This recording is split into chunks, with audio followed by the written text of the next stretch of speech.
Allen Lund Company wishes all the owner-operators out there a Happy New Year.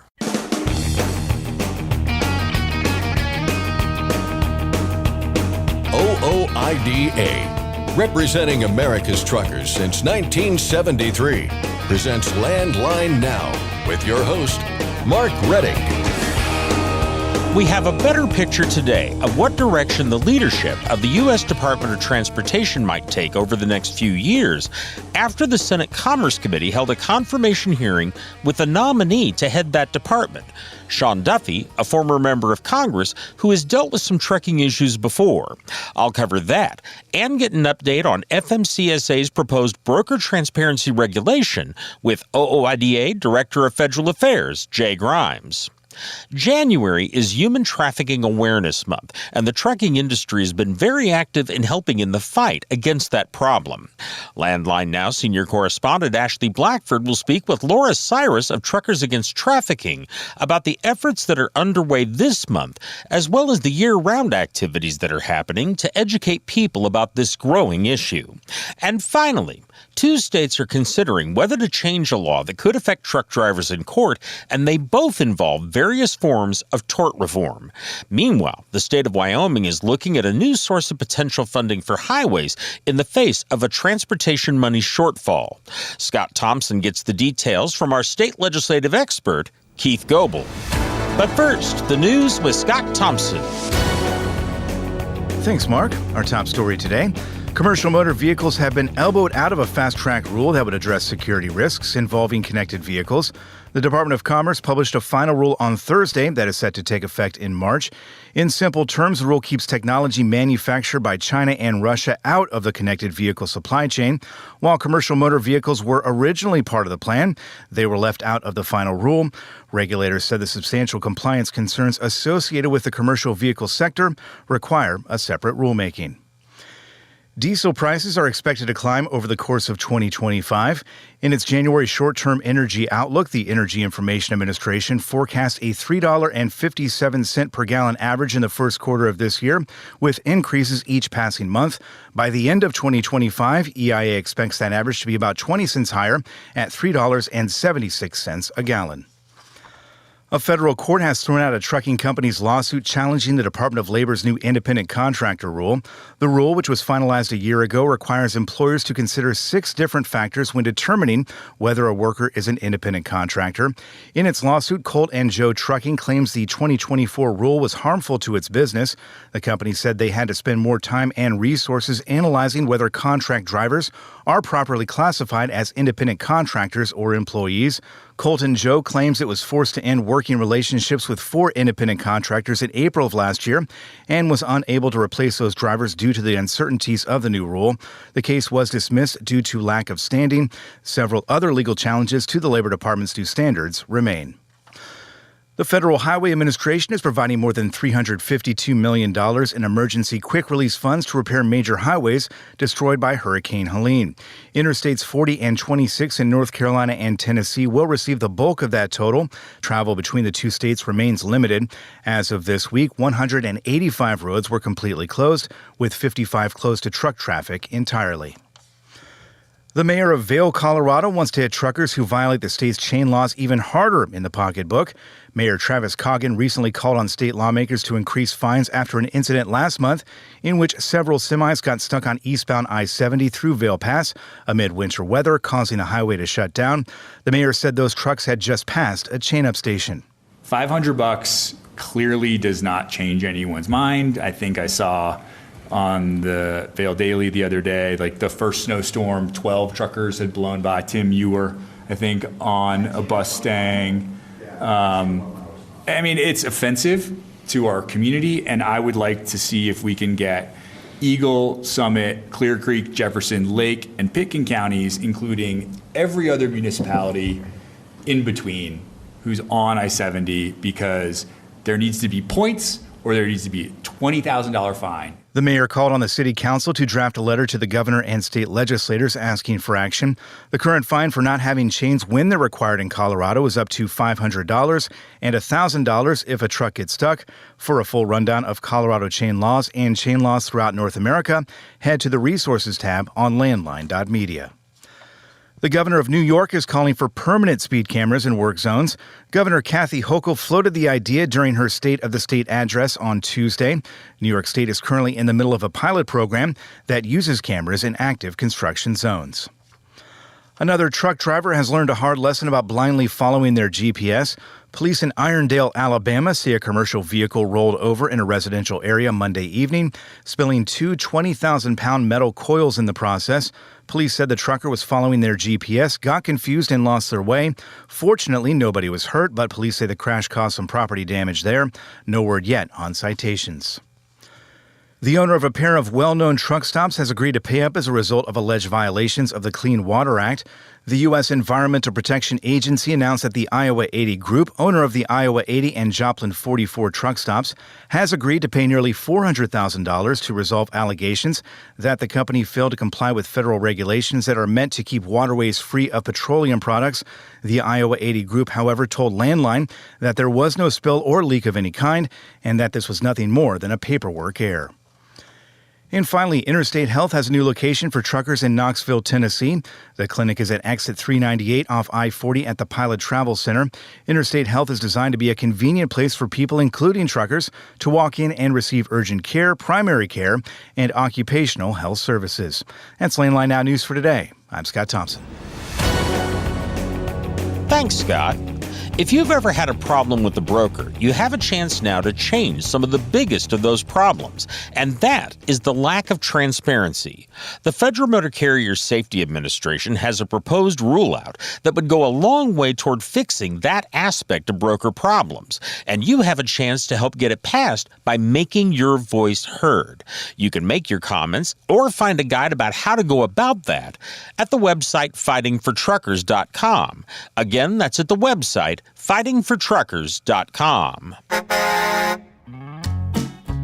Starting Saturday, Marty Ellis and OOIDA's tour truck, The Spirit of the American Trucker, will be at the TA in Barstow, California. That's located at exit 178 on Interstate 15. Stop in, say hi to Marty, and join OOIDA for a $10 discount. And Marty has several other stops in California coming up. Starting Tuesday, Marty will be at the Speedway in Bakersfield, California. That's located at exit 117 on California Route 58. Then on January 24th, Marty and the Spirit will be at the Wheeler Ridge TA truck stop in Arvin, California. That's at exit 219 on Interstate 5 northbound. And of course, you can always find Marty's next stop on our show and every day at our website, landlinenow.com. That includes truck stops, truck shows, and other special events across the country. Again, that's at landlinenow.com. And you can find the Spirit's complete schedule at the OOIDA website, ooida.com. Just go to the main menu at the upper left corner of the page, and under Membership, click on OOIDA on Tour.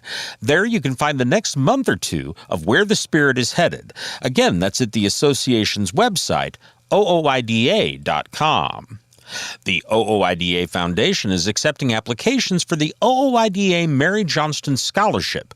The scholarship is available to any qualified child, grandchild, or legal dependent of an OOIDA member and can be renewed for up to 4 years of post-secondary education. You can find more information or apply at ooida.com. Go to the main menu at the top left of the page and under Foundation, click on Scholarship Program. The deadline is February 1st. Next, I'll get some insight into the nominee to head the DOT from OOIDA Director of Federal Affairs, Jay Grimes, and Ashley Blackford discusses Human Trafficking Awareness Month with Laura Cyrus of Truckers Against Trafficking. We'll be right back. I'm Mark Reddick, and this is Landline Now. Are you tired of the IRS following you around like a dark cloud? Call 888-557-4020 and get your life back. At Truckstop, we built a better load board for carriers like you. Sign up today and access over 600,000 loads on the most trusted online load board. Learn why the best in the business rely on Truckstop to make more money and start driving your profit today. It's tested and proven. Burn 2.1% less fuel when you balance all wheel ends with Centromatic. Call 800-523-8473 to get the OOIDA discount.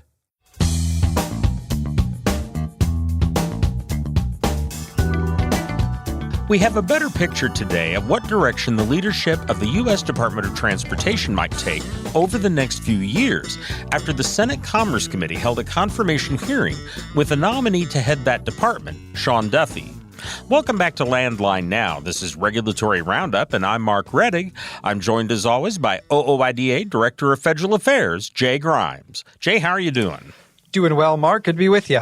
Glad to have you here. And, it's kind of funny. Before we went on the air, I think people would find this entertaining. We were talking about just how peaceful this hearing was compared to so much stuff on Capitol Hill right now. It really was kind of a love-in, wasn't it? Indeed, and sometimes that happens in the Transportation Committee, which can be a good thing and is certainly refreshing considering some of the stuff that goes on in Washington. But kind of given the nature of the hearing, given Mr. Duffy's performance and responses, I think he certainly inched his way closer to being confirmed as DOT Secretary, perhaps as soon as within the next couple of weeks here. Well, very quickly, I want to take a step back here and don't want to spend a lot of time on this because we've talked about it, but some folks may have missed that. Tell us a little bit about Mr. Duffy. What's his background? What has he done in government? And what's his history on trucking issues?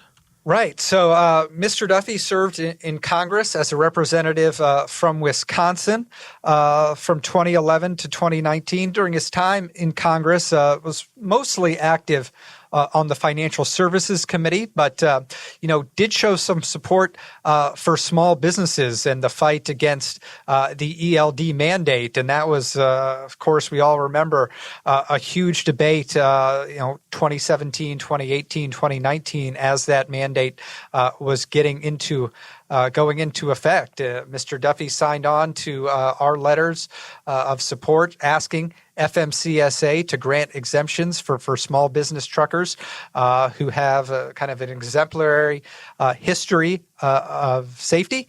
So we welcomed his support on that. Obviously disappointed that FMCSA eventually denied that exemption. But I think, some of his responses into government overreach, I think were very present in the nomination hearing this week. I know he's been active on some other trucking issues as well. Kind of on some of the issues that we aren't as much in favor in. I know he has supported bigger, heavier truck size and weights and has also shown support for under 21 interstate drivers. Certainly he's got a whole host of other experiences in the private sector, working as a lawyer, working as a consultant.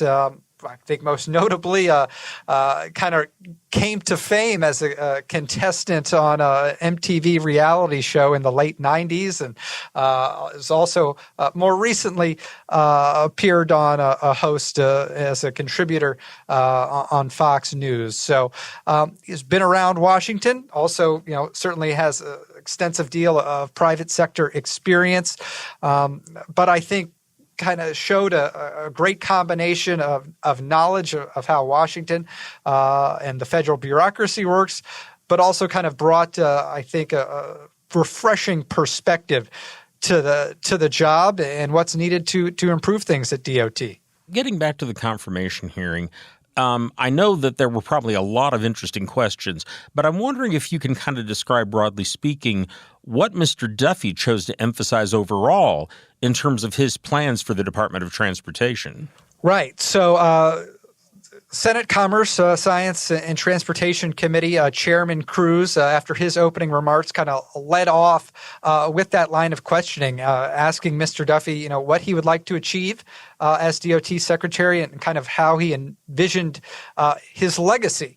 And Mr. Duffy responded with, improving highway safety, getting the aerospace manufacturer Boeing back on track, and delivering major infrastructure projects without forgetting about rural America. Also went into some other kind of overarching themes that I think we're going to see from his leadership at DOT, kind of echoing what we've heard from President Trump, getting rid of onerous, burdensome regulations that don't have any common sense behind them, making government more efficient and really making better use of taxpayer dollars in terms of delivering highway grants, construction, infrastructure. So I think those were all positive things that we heard from his time before the Senate committee this week. Kind of looking at some other documents that have been submitted to the committee. The nominees have to go through a whole host of background vetting. One of the items that they have to submit is a committee questionnaire. And in the questionnaire, the committee asked, what are going to be your priorities? And Mr. Duffy listed 3 things. 1, aviation safety and infrastructure. Number 2, infrastructure development and management.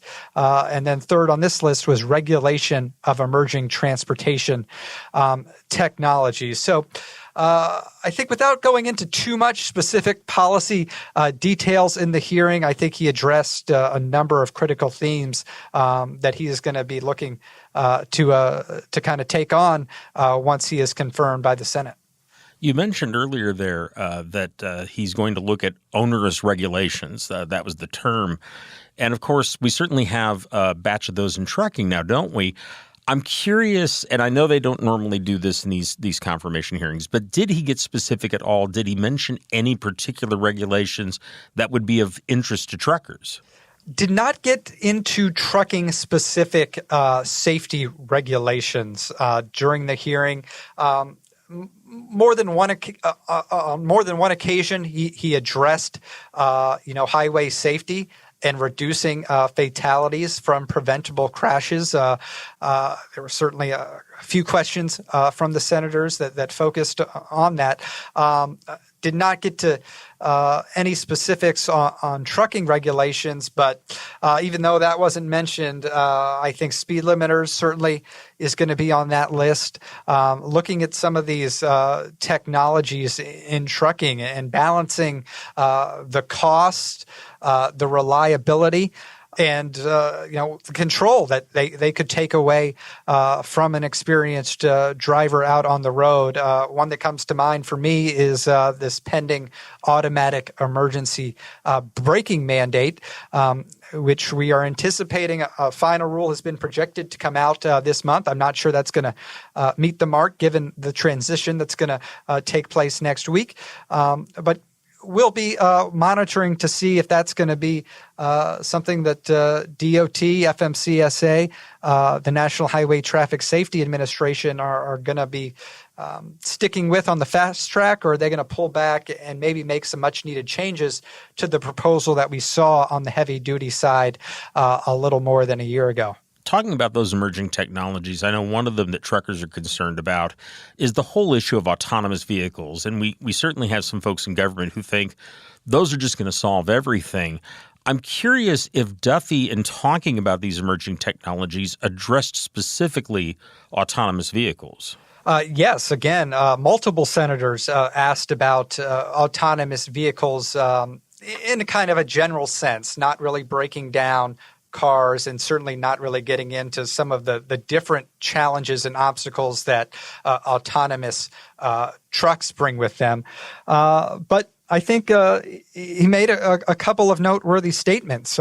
First, that he supports clear federal rules for autonomous vehicles developers and manufacturers, and preferred kind of federal rules rather than this current multi-state patchwork of guidelines that we see right now, where kind of each state kind of has their own legislation that if some allow autonomous trucks to be on the road, some do not. And I think that was kind of a promising development. Certainly that's something that we've pushed for, to try and bring some comprehensive federal oversight to these technology developers that are kind of operating on their own volition without much accountability when it comes to safety performance. But Mr. Duffy also kind of did acknowledge the potential safety improvements that the technology could bring, and I think also kind of made sure that he doesn't want to stifle innovation as well. So that's certainly going to be something to see, especially when it comes to the specific autonomous trucking side of things as he takes over at DOT. Well, let's move on to another topic that's very hot right now. We are down to just a few days until the deadline for truckers to make their views known on the issue of broker transparency. And this issue is a vital one for an enormous number of people who drive trucks for a living. And Jay, we've talked about the regulation many times that it does require that information, makes it a regulatory obligation for the broker to share it, to keep it in electronic form, to share it within 48 hours, and so on. But right now, the issue is trying to get more truckers to express their views. We had the situation a while back with speed limiters, where truckers filed nearly 16,000 comments on that, and it really had a direct impact, or likely did, on the FMCSA not pursuing that issue more aggressively. What's the potential impact if we had that kind of response on the broker transparency issue?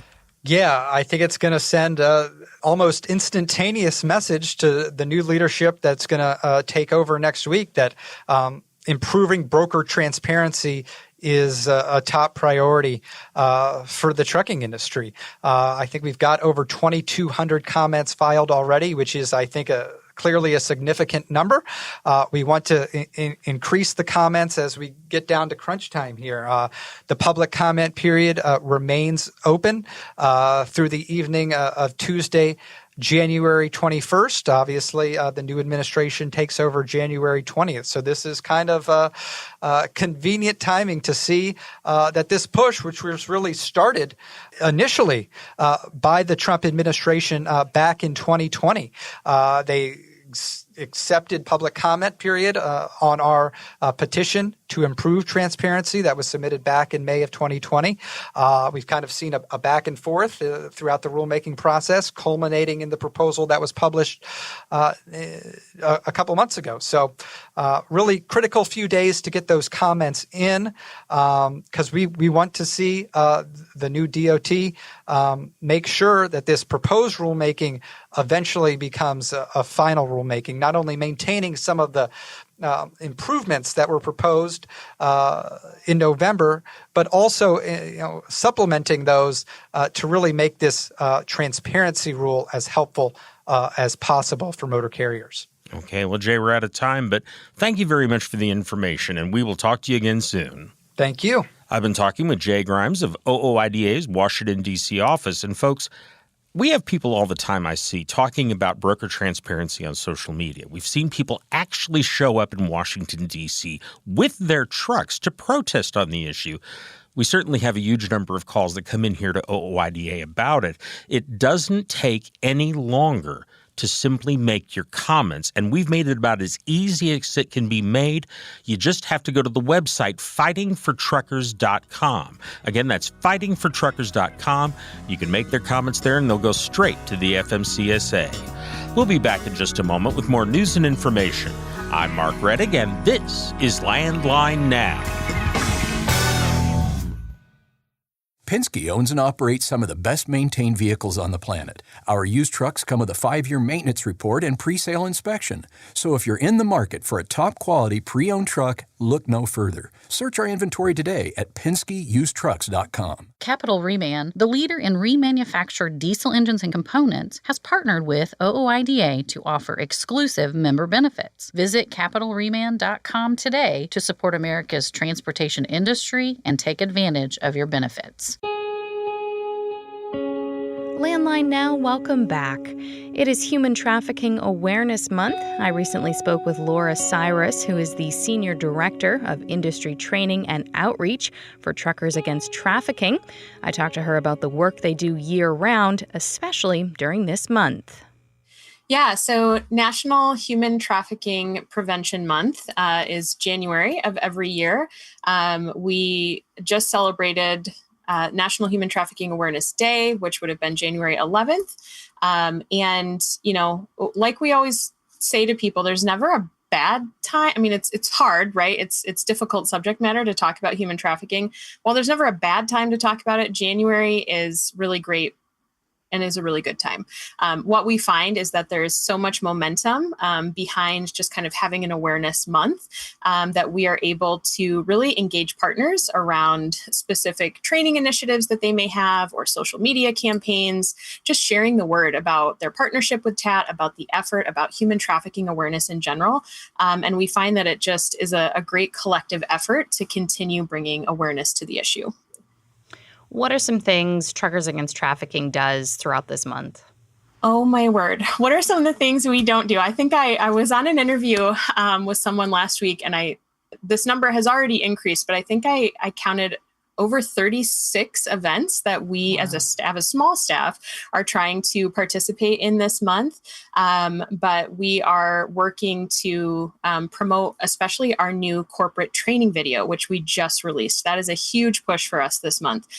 This is a brand new piece of training that we really created as a request, honestly, from our corporate partners. So, right, we have amazing partners within the industry that are sharing this training with their drivers. And while that is a great tool for training anyone on human trafficking awareness, it is very driver specific. And so we would get requests over the years. Tat, have you ever considered creating something for more of the back office or the corporate employees, the business travelers, the execs, the HR, right? What are some things that we could share with them for training? And so that's really what this new video is. The title of it is You've Seen Us Before, and it's a brand new take on training, at least for TAT. So it features reenactments of actual trafficking situations and, subject matter experts sharing, as well as 3 human trafficking survivors that represent a sex trafficking and a labor trafficking perspective, both in the US and in Canada.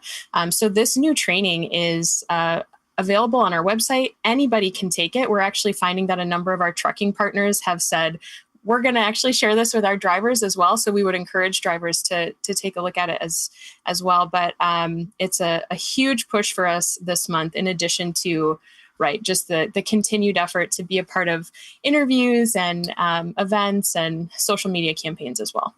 And how important is it? Obviously, Truckers Against Trafficking encourages truckers to be educated, but how important is it for just the general public to be educated? Yeah, I think, and this is, I honestly get goosebumps thinking about it. I know that's kind of cheesy, but we all live and work in communities. We all travel, whether it's just locally or across the state, across the country, or internationally. We all go to the grocery store. We all probably go out to eat at restaurants. We all, see different construction projects or, just all kinds of different things in our own communities. And it really takes all of us to be a part of this effort. We know drivers, OTR drivers, local drivers, in-home delivery folks, and professional movers. We know that they are on the front lines. They're seeing this. They're in these locations that traffickers are routinely exploiting their victims at. But it's also happening literally in all of our backyards. And so for everyone, for a stay-at-home mom, for a grandma, for a business traveler, like I said, an HR executive, it really does not matter who you are, a teacher, right? We all really need to understand the signs and the potential intersections that we have with this in our own lives so that we can be a part of that ripple effect. And when it comes to human trafficking, can you kind of give me a definition of it? I think probably for a lot of people, they've seen movie depictions of it, but what can it look like?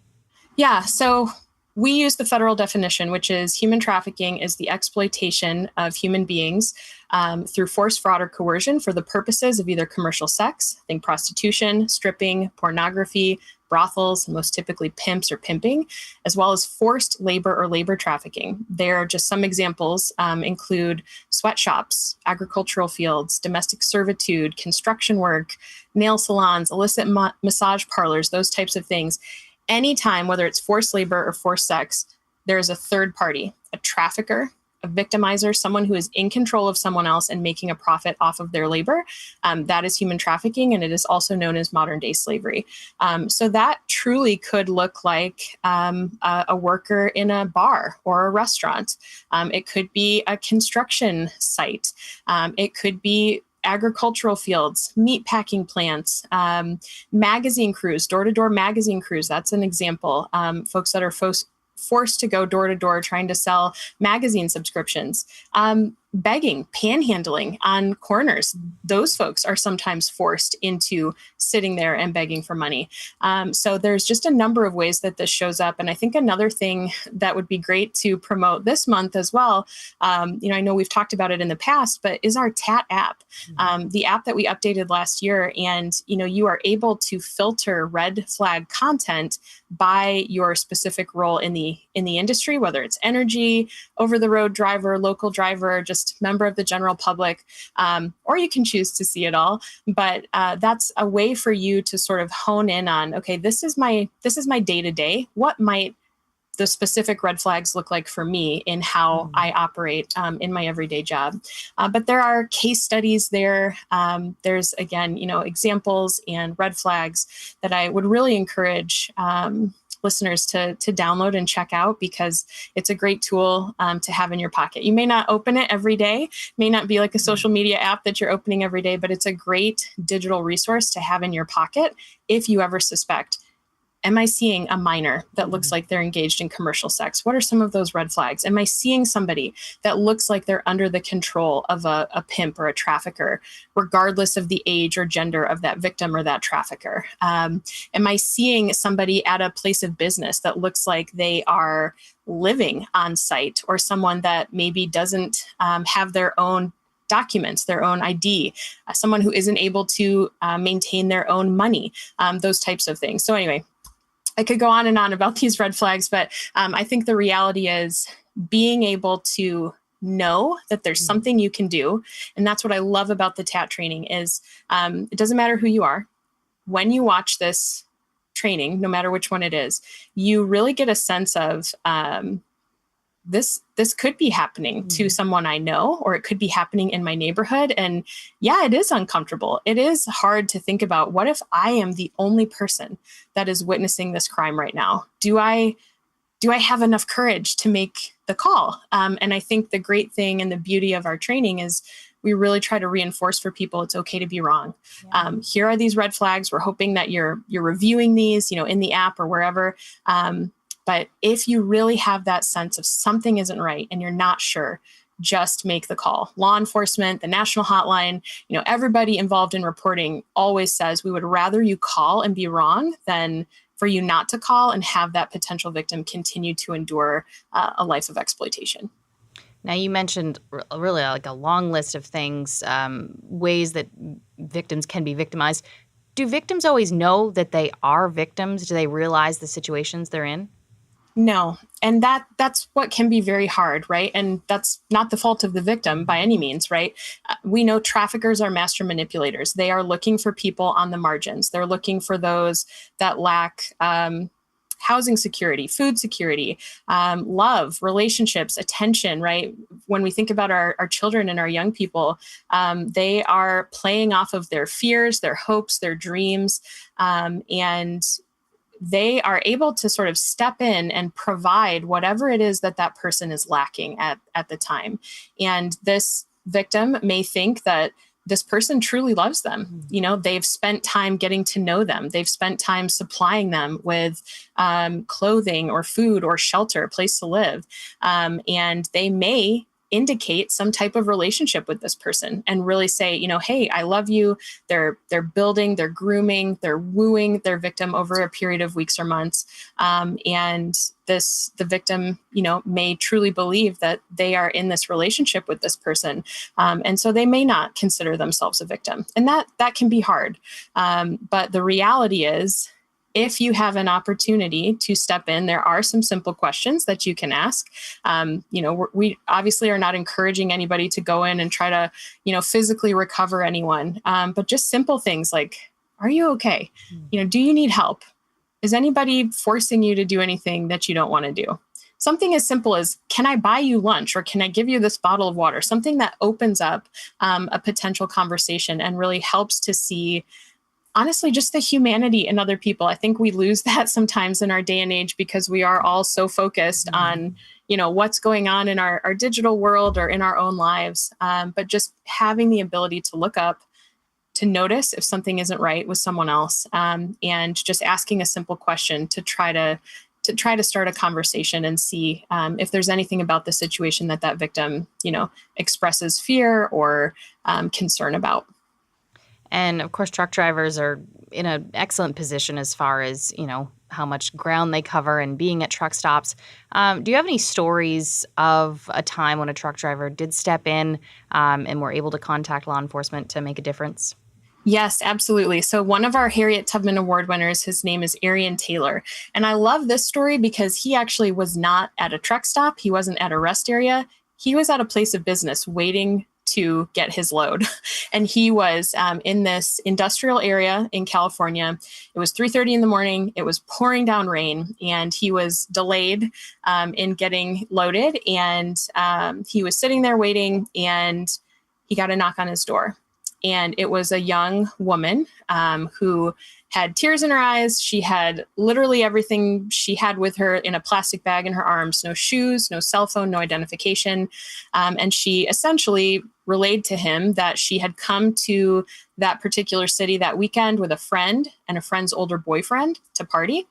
And throughout the course of the weekend, it became clear that that friend's older boyfriend was going to try to prostitute them. And she fought off her would-be trafficker. He dumped her in this sort of desolate industrial area, again, in the middle of the night, and she was desperate for some help. Now, Arian had been trained with the TAT training. He also had the TAT window decal on his window, which would have been at eye level when that victim knocked on his door. And so they were able to call the national hotline together. Arian put her on the phone with them. They were able to arrange a prepaid cab ride. This cab came out to this location. Arian made sure that, this is really the cab and it's safe for her to go in. He gave this woman his personal cell phone number, but anyway, with the hotline's help, she was able to get to a shelter for the night, and the next day was able to get a train ticket back home to a neighboring state. And so I think that this just goes to demonstrate two things. One, that those decals really make a difference. If you're not familiar, it has the TAT logo and it says, "Do you need help?" And it has the National Human Trafficking Hotline. Arian really believes that it was that sticker that likely tipped off that young woman to think maybe this person can help me. But then the training and the fact that he was just going about his everyday work, right? He wasn't at a truck stop. He wasn't at a mall. He wasn't in a, neighborhood or anything else. This literally came knocking on his door, and thankfully he knew exactly what to do. He jumped into action, and because of his call, again, that young woman was able to be reunited with her family. For more information on Truckers Against Trafficking, or TAT, you can visit tatnonprofit.org, or if you're looking for educational material, you can visit train.tatnonprofit.org. For Landline Now, I'm Ashley Blackford. Stay tuned for more after this.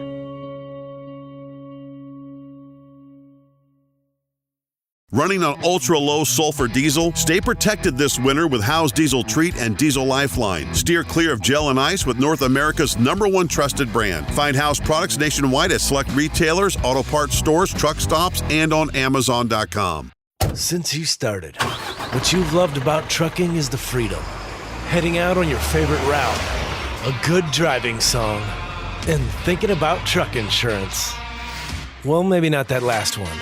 That's why we're here. At OOIDA, we have a full range of truck insurance products, expert advice, and great customer service, helping you get the right coverage for your operation. Go to OOIDA.com, because your job is to drive. Our job is to help with everything else.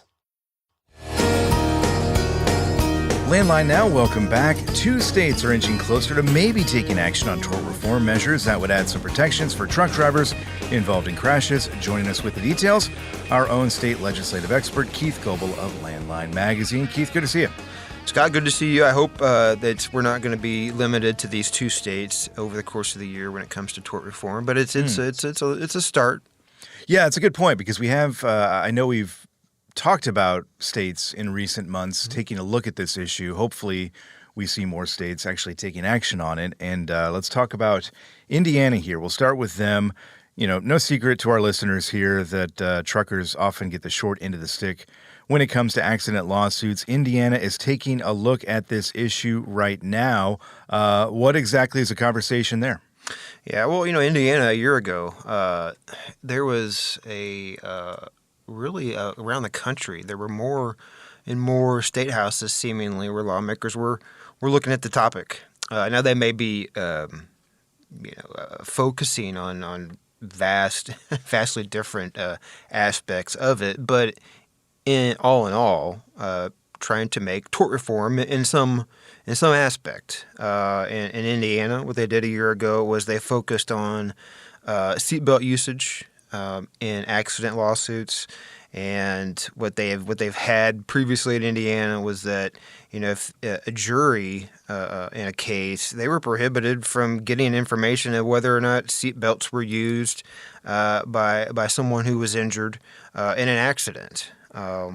What they did with that is a year ago was make it so that a jury could know if the person who had filed a suit or had been injured, if they were wearing a seatbelt, because that could significantly change the outcome of an accident involving a car or a truck, in our particular focus. But yeah, so that's what they addressed last year. Already this year, there is a Senate bill that it was pre-filed before this session even started. So now that the session is getting underway there in Indiana, they can look into it, and it just kind of continues on with the focus on suits that involve trucking companies. Specifically, in this case, it would prohibit trucking companies from being sued for their role in a crash unless the truck's driver had first been found liable in court. So really just setting up a two-part process, or I believe it's bifurcated. Mm-hmm. Yep. A bifurcated trial, Yep. Great legal term. But yeah, essentially setting up a two-part process for cases there. Yeah, and it's interesting in Indiana because, as you mentioned, they've got this new law in effect, and it seems like this is one of these cases where the more a person becomes aware of the issues that are out there, the more they realize how messed up the situation is, especially for truck drivers in this particular case. So we've got this new law that went into effect, I think you said, was it last year? Right? And then this one that they're looking at seems to be kind of piggybacking off of that. And essentially, as you kind of point out there, this would level the playing field a little bit for everybody involved, right? Senate Bill 37. Yeah, absolutely. I mean, that's obviously the goal there with the bill sponsor looking to get this going. Yeah, and really just building on what they did a year ago. Like we have, hopefully we'll continue to see around the country, but Yeah. Indiana, at least in this particular case, great to see them just sticking with it and continuing to look for continuing tort reform, which we know there are many aspects of it that states are addressing. The seatbelt reform pursuit, yes, we've seen that a bit. The bifurcation of trials, we've seen that. And again, here, if Indiana is to go with that, one thing that supporters they've been talking about is that it would help protect trucking companies from what they feel are some unfair courtroom tactics where you've got a plaintiff attorney, they come in, they submit evidence about a trucking company's broader practices, not focused on the issue at hand. But in a court case, they'll come in and they'll intend to convey to a jury that there is essentially a systemic problem with the trucking operation, and that's why you need to have the maximum amount that's allowable, like in a civil case, for damages and that sort of thing. So trying to protect trucking companies in this aspect, again, creating a first phase of a trial, and if that first phase of a civil suit If the operator is found to be at fault, then the second phase would start, where the focus at that point would be on the trucking operation. We'll keep an eye on that one. Pennsylvania, real quick here, also looking at the issue right now. Yeah, and this is one that we may have talked about here in recent months, because this, trying to recall, this is really, it's a new effort, again, for 2025. It was announced late last year that they were going to be doing this, pursuing certain reforms like seatbelt usage, again, in crash lawsuits, addressing third-party litigation funding, capping contingency fees, among other things. But yeah, a very notable package of tort reform that they're going to be looking at in Pennsylvania in the months ahead. We'll keep an eye on that, and Keith, you'll keep us updated on both of those fronts there. Let's turn our focus here for a couple of minutes to the great state of Wyoming. There's a whole host of people there, it looks like, trying to figure out how to address a pretty sizable budget shortfall for transportation, and it is a sizable one, isn't it, Keith? Yeah, in the interim, whenever they're not in regular session, states around the country, they have meetings, they have interim meetings. In this particular case, in Wyoming, they have a transportation-focused committee that goes in and they look at transportation funding issues. And one of the things that was brought up by the Wyoming Department of Transportation is that they've got an annual shortfall. They're the state DOT of more than $400 million. So looking at ways to potentially address that and existing revenue sources are among the options that were decided by that transportation committee that it's worthwhile to pursue during the regular session. So their hope is, again, they'll be able to tap into existing revenue there in the state, like the severance tax. Yeah. So, yeah, that's one option I know that's being talked about, and I know this because I read your piece on landline.media. But the state legislature is also looking at this. It looks like they're also trying to take a crack at it. They're coming at this from all sides. What in particular are they thinking about maybe doing there? Well, again, and it's worth noting that the severance tax in Wyoming, it's not small potatoes. They apparently they're in the state. They say that their severance tax, that revenue is like the third, it's like the largest. It's the most prominent source of permanent minerals around the country. So it's a fair amount of money. We're talking about, north of $100 million a year that they believe that is going for other purposes right now that they can instead be putting for transportation, or specifically into the highway fund. As it is now, it's going for the common school account fund that they have set up there. So for education purposes, which, that's not unique. A lot of states around the country have taxes that you can say is related in one way or another to transportation, but the money is not going for transportation. In this particular case, it's that a natural resource that they have. It's generating a lot of money there in Wyoming there for the state, and they're wanting to use that instead of going for schools, which, as supporters have pointed out, is that school fund, they have their own sources of revenue that would sustain the fund. That's what they're saying, and that's what they're hoping that lawmakers will be okay with approving here in the months ahead. We'll keep an eye on that as well. They're going to try to, or have to figure out something, I guess, there in Wyoming. That's a big shortfall, and you'll keep us updated on that as you always do. Keith, we appreciate your time. Yeah, thanks for having me. That was Keith Goebel of Landline Magazine. You can check out his work each and every day on landline.media and in every issue of Landline Magazine. That's our show for today. We thank you for listening. We're back tomorrow with another, so please join us again. Thanks for listening. Be sure to like and subscribe. If you want more content, go to landline.media to get updated news, information, and archived editions of our show. Once again, that's landline.media. I'm a dad. A son. A husband. Wife. I'm a writer. Photographer. I farm. I'm a veteran. I love old cars, fishing. My kids. Chrome. And I am a professional truck driver. And together, we are OOIDA. OOIDA was founded by truckers to stand up and speak on behalf of truckers. We've done that by combining the individual voices of our members into a single, powerful voice. protecting your interests, defending your rights. Join us. Make your voice heard. Join OOIDA, the Owner-Operator Independent Drivers Association. Call 1-800-444-5791 or visit ooida.com.